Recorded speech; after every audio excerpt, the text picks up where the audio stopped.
Tierras de España, las grandes, las solas, desiertas llanuras. Galopa a caballo cuatralbo, jinete del pueblo, al sol y a la luna. A galopar, hasta enterrarlos en el mar. A corazón suenan, resuenan, resuenan las tierras de España en las herraduras. Galopa, jinete del pueblo, caballo cuatralbo, caballo de espuma. A galopar, hasta enterrarlos en el mar. Nadie, que enfrente no hay nadie, que es nadie la muerte si va en tu montura. Galopa, caballo cuatralbo, jinete del pueblo, que la tierra es tuya. A galopar, hasta enterrarlos en el mar. Rafael Alberti. Buenas tardes, ciudadanos, ciudadanas. ¡Viva la República!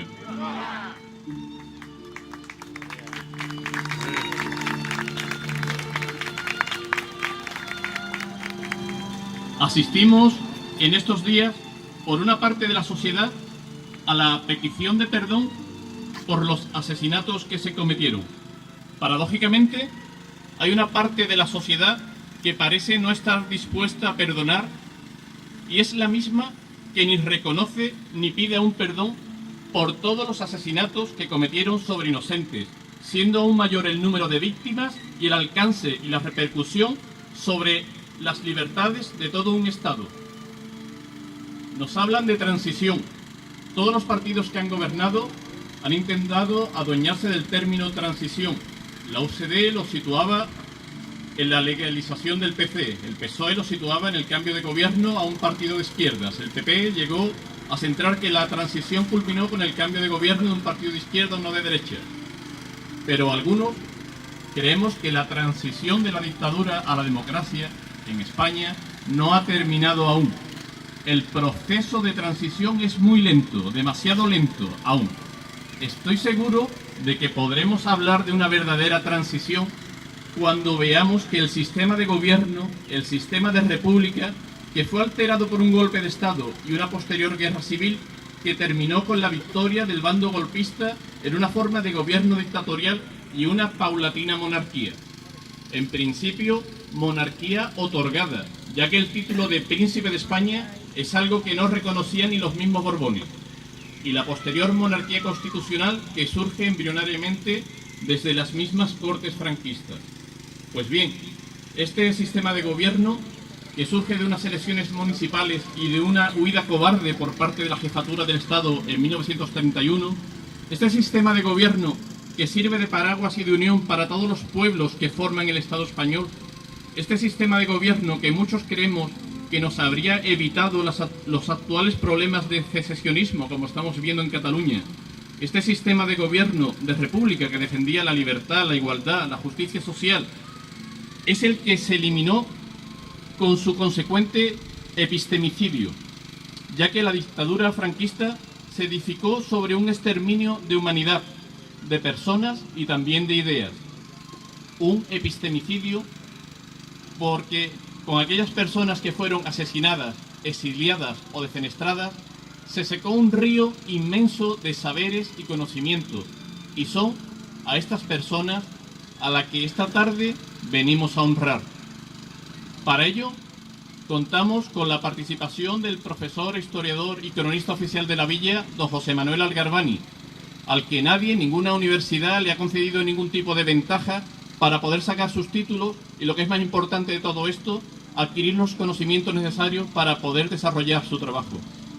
Muchas gracias a las asociaciones Foro por la Memoria y Ateneo Republicano del Campo de Gibraltar por volver a traernos esta placa que recuerda a quienes dieron su vida por la libertad y la democracia que defendía la República. Muchas gracias por acordaros de estos ciudadanos de los barrios que hoy reposan bajo este mismo suelo y mantener con decoro esa llama viva de dignidad. Una placa que habéis sustituido en poco tiempo al observar que la anterior se encontraba muy deteriorada. También nos acompaña esta tarde, para hacer el acto más ameno más festivo, el cantautor Ernesto Sánchez, que viene acompañado con un grupo de percusión, que viene a ser un tributo al mítico grupo de La Mandrágora. Aprovecho para finalizar mi intervención con unas letras de Joaquín Sabina. recuperar de nuevo los nombres de las cosas, llamarle pan al pan, vino llamar al vino, sobaco al sobaco, miserable al destino, y al que mata llamarle de una vez asesino. Nos lo robaron todo, las palabras, el sexo, los nombres entrañables del amor y los cuerpos, la gloria de estar vivos, la crítica, la historia, pero no consiguieron robarnos la memoria.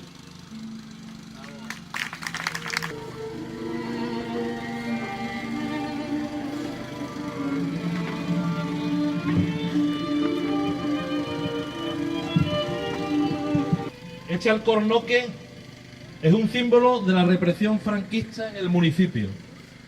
Fue testigo de los fusilamientos del verano de 1936. Frente a él, en las tapias del antiguo cementerio, fueron fusilados más de una docena de barreños por defender los valores de la democracia y la libertad, que representaba la Segunda República Española. Ayuntamiento de los Barrios, Foro por la Memoria del Campo y Gibraltar y Ateneo Republicano. Muchas gracias.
Aproximadamente de 30, aunque fueron 40 barreños los que tenemos documentados que fueron fusilados.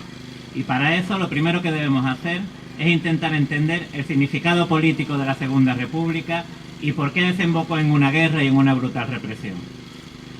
Para comprender lo que supuso el 14 de abril de 1931, tendríamos que reducir drásticamente nuestra renta per cápita, extender a amplísimos sectores el analfabetismo, desproteger socialmente mucho más de lo que estamos hoy día o quitar a la mujer incontables derechos, entre ellos el voto.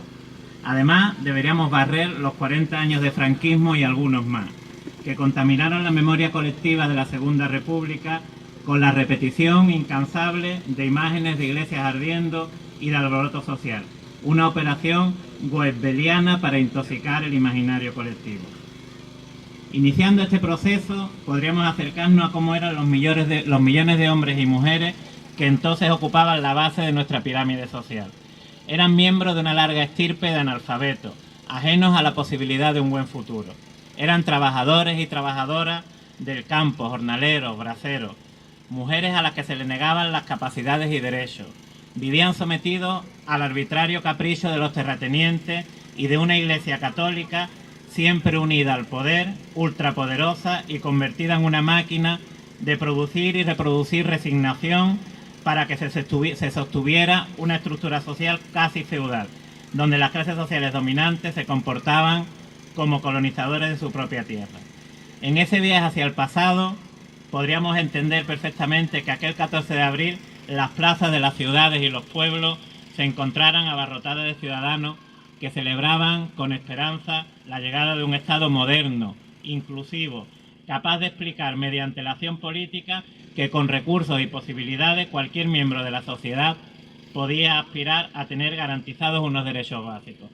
Se trataba de acabar con un sistema de castas, donde cientos de miles de trabajadores cumplían interminables jornadas para alcanzar escasamente la posibilidad de alimentar a sus familias. Y todo eso ocurría en un ámbito de inmovilidad social, donde los hijos e hijas ocuparían irremediablemente la posición social de sus padres. El testigo de la época en los barrios, José Marín Jorge, en su libro Unas horas vividas al cambiar un régimen, describe que en el día de la proclamación de la República, en la plaza del Ayuntamiento, la plaza de la Iglesia, se congregaron una gran multitud de trabajadores, de campesinos, de jornaleros.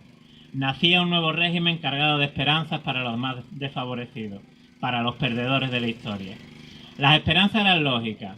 El 14 de abril rompía con un pasado marcado por el caciquismo, el clientelismo y el poder ejercido por la monarquía borbónica, y por unos políticos que mantenían vivo el agotado sistema de la Restauración. El ejército y la Iglesia habían sido sus dos grandes baluartes.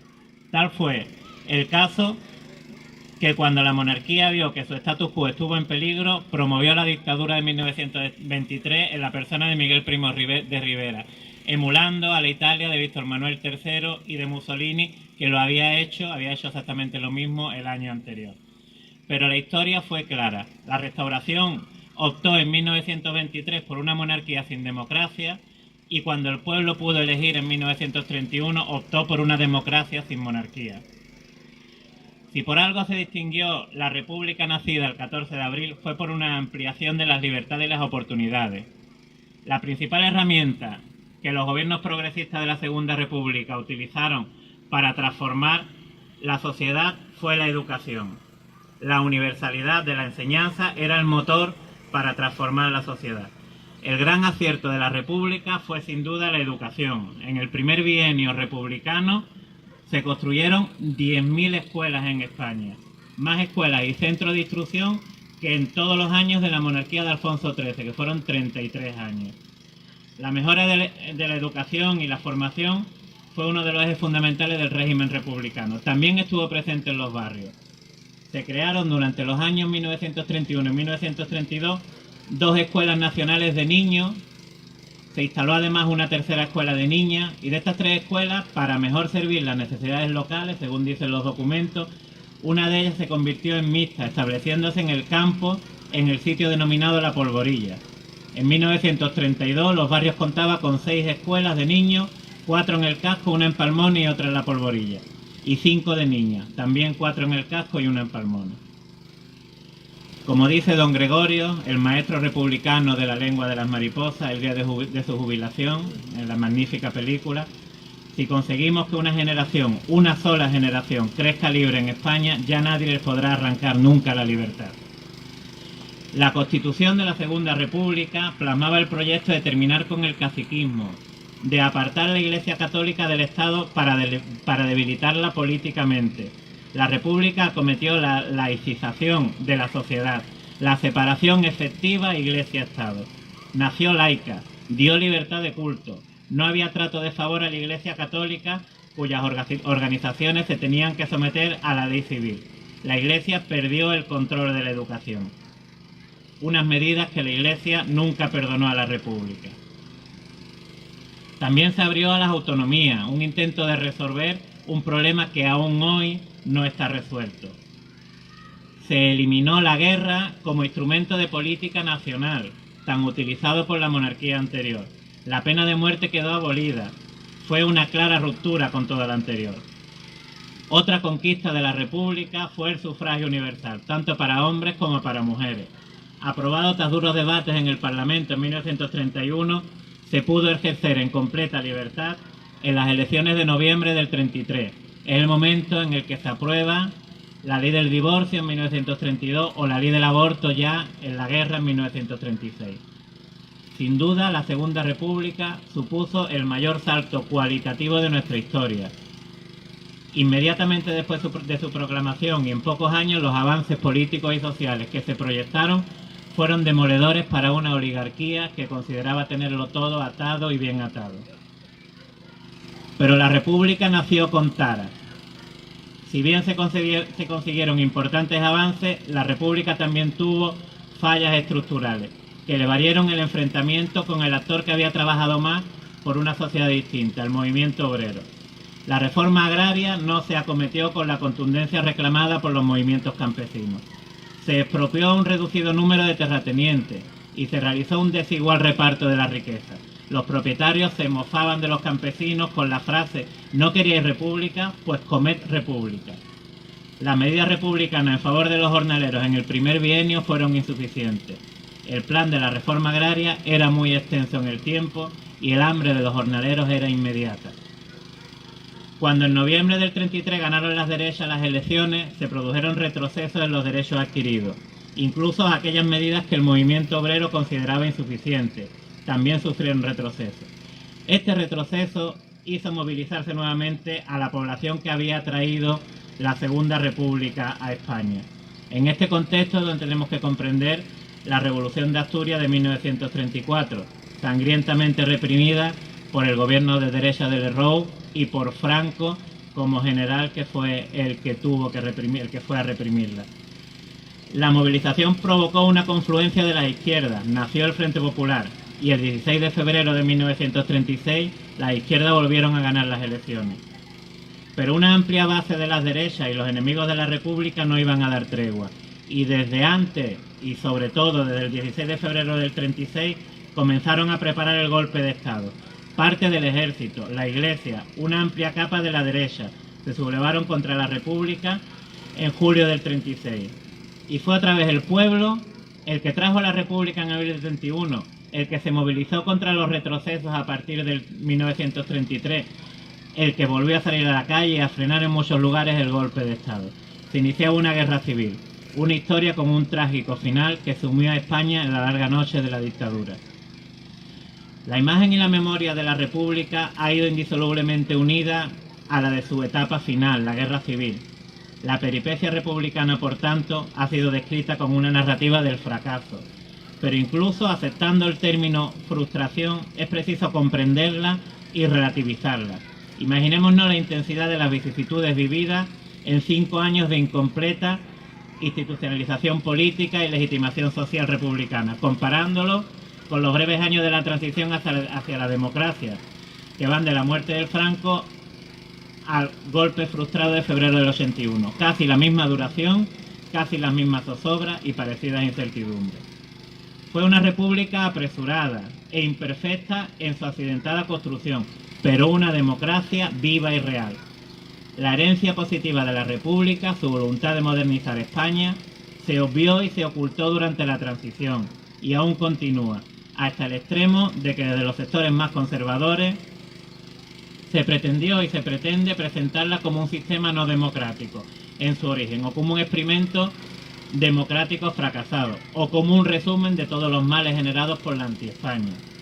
En esta apoteósica labor de desmantelamiento de los logros y mitos republicanos por parte de algunos, la que dio el franquismo de la República, la que instauró el caos, el desorden y preparó la victoria del comunismo, es decir, que fue el mero prólogo de la guerra civil, lo cual en definitiva vino para los franquistas a legitimar el golpe de Estado, la guerra y las matanzas y purgas posteriores. Pero conviene no olvidar que si bien tuvo errores y despropósitos el régimen republicano, que por cierto nació en la turbulencia etapa europea de los años 30 con el ascenso de los totalitarismos, el bagaje democrático de la Segunda República es impecable. Extensión del voto de la mujer, aprobación del divorcio, separación entre Iglesia y Estado, extensión de la educación, encauzamiento del problema regional, separación de poderes, consagración de los derechos fundamentales de las personas, la protección social y un sinfín de medidas más que supusieron un notable avance político y social. Quisiera terminar con una frase de Manuel Azaña. La libertad no hace ni más ni menos felices a los seres humanos, los hace sencillamente seres humanos. Muchas gracias. Compañeras y compañeros, para aquellos que no me conocen, me llamo Willy García y soy el vicepresidente primero de la Asociación Cultural Ateneo Republicano Campo de Gibraltar. Es para mí un honor estar rodeado aquí de vosotros, conmemorando un año más y rindiéndole un homenaje a aquellas personas que le fueron arrebatadas la vida de una forma vil. Esas personas que fueron asesinadas por sus ideas. Yo creo que a nadie se le debe de quitar la vida por sus ideas. Estoy observando, porque me dedico a estudiar la historia contemporánea de nuestro país, y os puedo hablar de la generación del 27. La generación del 27, la mayor parte de los intelectuales se sumaron a la Segunda República. Eso es algo digno de referir. Y ya nos da una ligera idea que los intelectuales precisamente fueran los que se anexionaran al proyecto que representaba la Segunda República. Eso es algo muy importante para mí. Lo que me escandaliza es que actualmente todavía los estudiantes, para acceder a la selectividad, para acceder a la carrera universitaria, en nuestro país, lo que es la prolongación de la dictadura, continúe en los libros de texto en nuestros IES. Es una pura vergüenza, lo digo públicamente. Los catedráticos de historia deberían de ceñirse a la verdad de la historia, pero no. Cuentan una parte de la historia. Deciros que no traigo nada preparado porque el que tenía que intervenir es Andrés Rebolledo y por cuestiones familiares no puede venir. Pero me decía Andrés, confío en ti, tú di lo que tengas que decir, pero te pido por favor que recuerdes digas lo que digas, que recuerdes a Manuela. Manuela Rodríguez. ¿Quién era Manuela Rodríguez? Manuela Rodríguez era una víctima del terrorismo. Una víctima del terrorismo olvidada.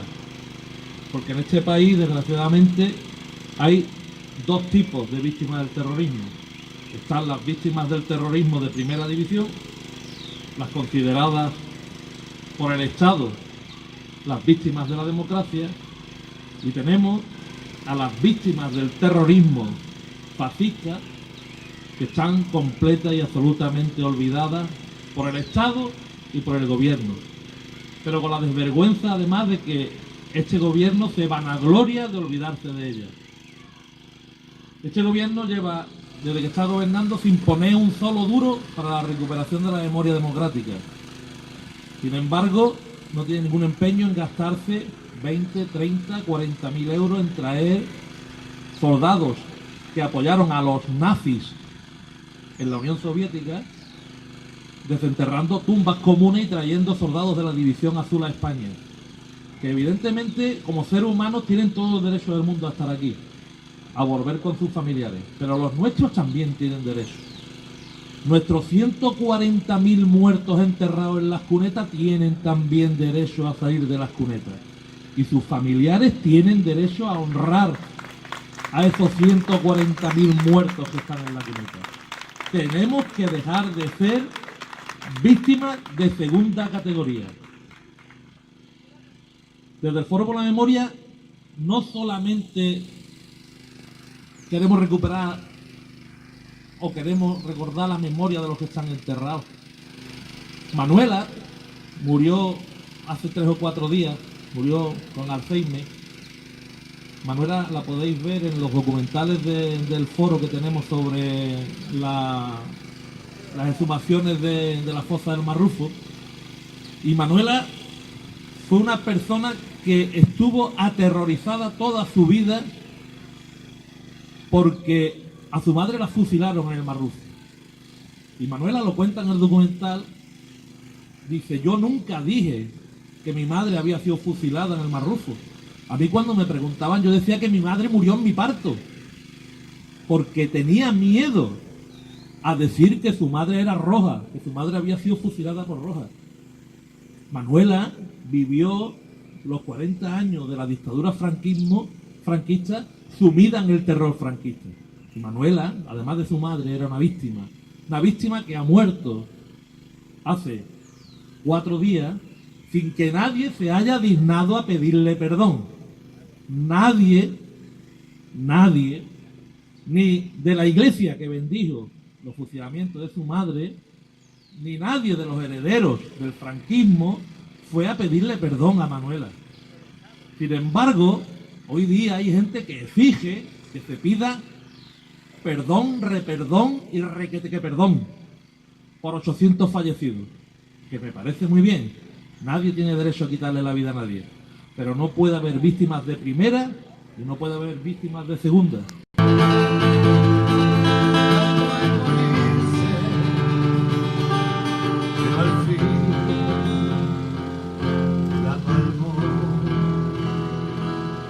Los muertos del cementerio.